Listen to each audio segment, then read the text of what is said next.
and I plan to make a little video on rebuilding this motorbike. It's a 1986 model. Started life as a 750 Bonneville. I've had it for 23 years. Done about 500,000 Ks on it. And still going good. I want to make a video about how to pull this totally apart and put it back together my way. I'm not a qualified mechanic, but I've learnt over the years how to do it, so anyone can do it, nice and simple.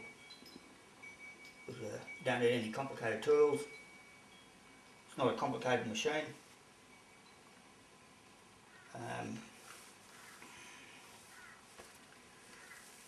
Yeah, I love this motorcycle. Probably done 500,000 kilometres on it, and it's almost become part of me. Sort of know it inside out. I want to get across what that means to me, to be in tune with the machine, to know it. It can talk to you, it can let you know when something needs replacing. But to get to that stage, you need to do the miles. We're going to pull my 750 Triumph totally apart. It's all pretty straightforward. I'll start with the seat. I just got to undo these two bolts here, and then the seat can slide off. Put the two bolts back in the thread so we don't lose the bolts. Take off the petrol lines with a screwdriver. Then we use a half-inch spanner to undo these nuts at the front here, and then a half-inch long socket to undo the nut in the middle there, holding the petrol tank onto the frame. One on each side. Next, this half-inch bolt. One on each side there. Yeah, just undo these two bolts.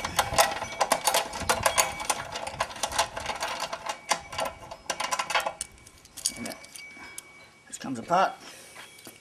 Next, we take off the last nut, which is under this rubber plug.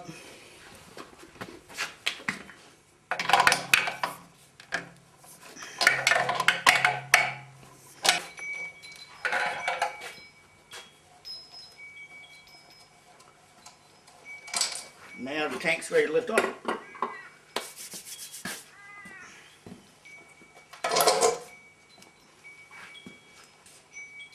Got some shelving here to put all bits and pieces on as we take everything off. Petrol tank's pretty important not to scratch it all, so I'll put it in a separate spot over here. Okay, we're going to take the exhaust system off now. Just need an Allen key to undo the exhaust clamp there. 7/16 inch spanner to undo these two nut and bolts here, and then a 9/16 inch spanner to undo the bolt there holds the foot peg and this bracket on. Yeah, I made this exhaust system up myself basically because I got sick and tired of the mufflers always falling off. This is just a straight through bit of pipe. Need a make bend up. It's an extra thick wall so it'll never rust out. Just had it chrome plated, and each these exhaust pipes only cost about 15 bucks to make. So now the bolt here holds the foot peg on. So this is ready to take off now. There we go. It's the exhaust system. What I like to do is put all the little nuts and bolts back in where they come from, so you don't sort of lose bits and pieces as you go along.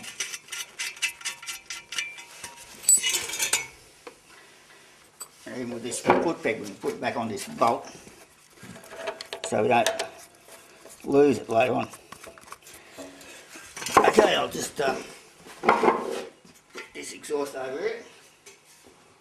Yeah, this is just a bit of metal spacer I made up out of a Coca-Cola can, just to fit around there to stop a little bit of an oil air leak out of the exhaust, because that exhaust pipe isn't an exact fit on the stub. So Coca-Cola cans come in pretty handy. Aluminium foil, handy. It's got a few major oil leaks, especially around the bottom of the engine. I want to try and fix those oil leaks.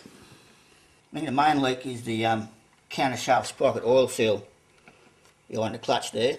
That's leaking down there. It's been leaking for about 5 years now. Nothing major, you know, the bike still goes good, but want to pull it down, have a good look at everything, especially the bore and the head, valve seats. Have a good look at the clutch. Have a good look at the crankshaft, crankcases, and yeah, get it all nice and clean again like new. Yeah. So what I'm going to do now is drop the oil out of it, oil out of the primary case, oil out of the engine, the gearbox and the frame. So there's 4 lots of oil you've got to drain out of it. Yeah, okay, so what I use to collect the oil is this old baking tray. What we need to do is give the tray a bit of a wipe out, just so get the tray fairly clean, so then when we drop the oil out we can have a look at the oil, see if there's any metal particles in it, things like that. So first off with the primary case, you just use an Allen key, same size we use to undo the exhaust clamp. That undoes this drain plug here.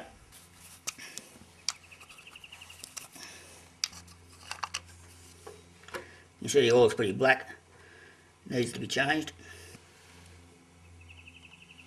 The primary chain case oil is separate from the gearbox or engine oil. There's 3 different compartments here we've got to drain the oil out of. And there's the oil in the frame here. Drain the oil out of the frame underneath there.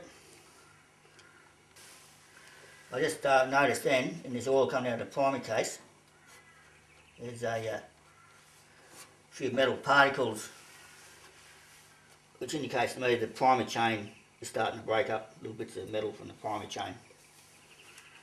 So I've got to replace the primary chain, which I sort of knew anyway. I'll be replacing clutch plates also. These ones are worn out. So under hard acceleration the clutch tends to slip a bit. Yeah, it's only about 350 mils of oil in the primary case. The gearbox holds 500 mils. So I just put the drain plug back in loosely, primary case. So the next job is undo the plug at the bottom of the crank case.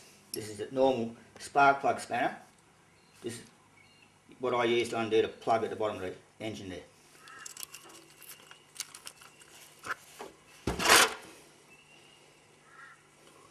The sump plug with a little filter on it, oil filter, gauze filter. There's not much oil in the bottom of the crankcase, it's basically a dry sump system. There's main oil, most of the oil's in the frame here, oil and frame. This is an oil and frame model. So there's an oil pump in the timing case, pumps oil around the engine and back to the more or less the oil tank which is in the frame. So I just drained a bit of oil out of the bottom of the crankcase there, which is normal, that's about normal amount that's in there. Also have a look at that for metal particles too. Okay, we're going to drain the oil out of the main oil tank now using a 5/8 inch spanner. This bolt here, drain plug. Oil, it's going to be a fair bit of oil come out, goes into the tray here.